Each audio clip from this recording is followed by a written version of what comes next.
Telugu Desam party వార్షిక పండుగ మహానాడు ఈరోజు మాజీ ముఖ్యమంత్రి ప్రతిపక్ష నేత వైఎస్ జగన్మోహన్ రెడ్డి సొంత జిల్లాలోని కడప నగరంలో అట్టహాసంగా ప్రారంభమైంది.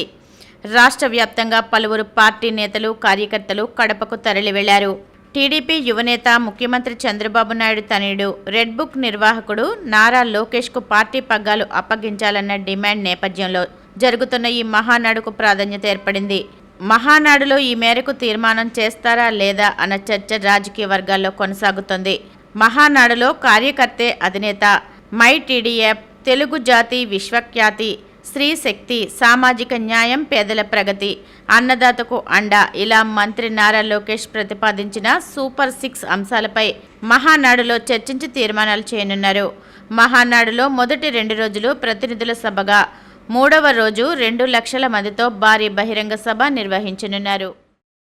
రాజమహేంద్రవరం కేంద్ర కారాగారంలో యోగాంధ్ర దినోత్సవ రాష్ట్ర స్థాయి కార్యక్రమం ఈరోజు ఉదయం ఘనంగా జరిగింది. 1300 మంది ఖైదీలు, 200 మంది అధికార, అనధికార ప్రతినిధుల సమక్షంలో యోగాభ్యాసం చేశారు.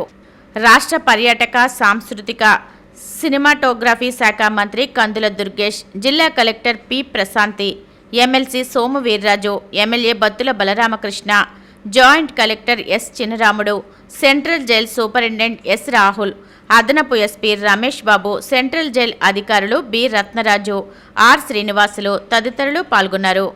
ఈ సందర్భంగా దుర్గేష్ మాట్లాడుతూ యోగాంధ్రలో భాగంగా జూన్ 15వ తేదీన తిరుపతిలో సినిమా రంగ ప్రముఖులతో ప్రత్యేక కార్యక్రమం ఉంటుందని వెల్లడించారు.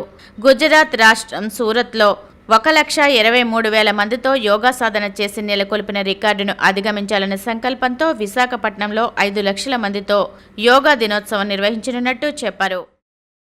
రాజానగరంలో 250 మంది వైసీపీ కార్యకర్తలు ఎమ్మెల్యే బత్తుల బలరామకృష్ణ సమక్షంలో జనసేన పార్టీలో చేరారు. ఈ సందర్భంగా బత్తుల వారికి పార్టీ కండువాలు కప్పి పార్టీలోకి ఆహ్వానించారు.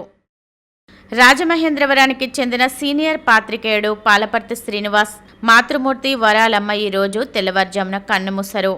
75 సంవత్సరాల వరాలమ్మకు ఒక కుమారుడు, 2 కుమార్తెలు ఉన్నారు. ఇటీవల పక్షవాతానికి గురైన ఆమె జిఎస్ఎల్ ఆసుపత్రిలో చికిత్స పొందుతున్నారు. నిన్న రాత్రి తీవ్ర అస్వస్థతకు గురైన ఆమెను చికిత్స నిమిత్తం జిఎస్ఎల్కు అక్కడి నుండి రాజమహేంద్రవరం ప్రభుత్వ ఆసుపత్రికి తరలించగా తెల్లవారుజామున గుండెపోటుతో కన్నుమూశారు. వరాలమ్మ అంత్యక్రియలు మంగళవారం ఉదయం కోటలింగాల శ్మశాన వాటికలో నిర్వహించారు. పలువురు పాత్రికేయులు, పాలపర్తి స్నేహితులు వరాలమ్మ భౌతిక కాయాన్ని సందర్శించి శ్రద్ధాంజలి ఘటించారు. మాతృవియోగంతో బాధపడుతున్న పాలపర్తి శ్రీనివాస్కు ప్రగాఢ సానుభూతి తెలియజేశారు.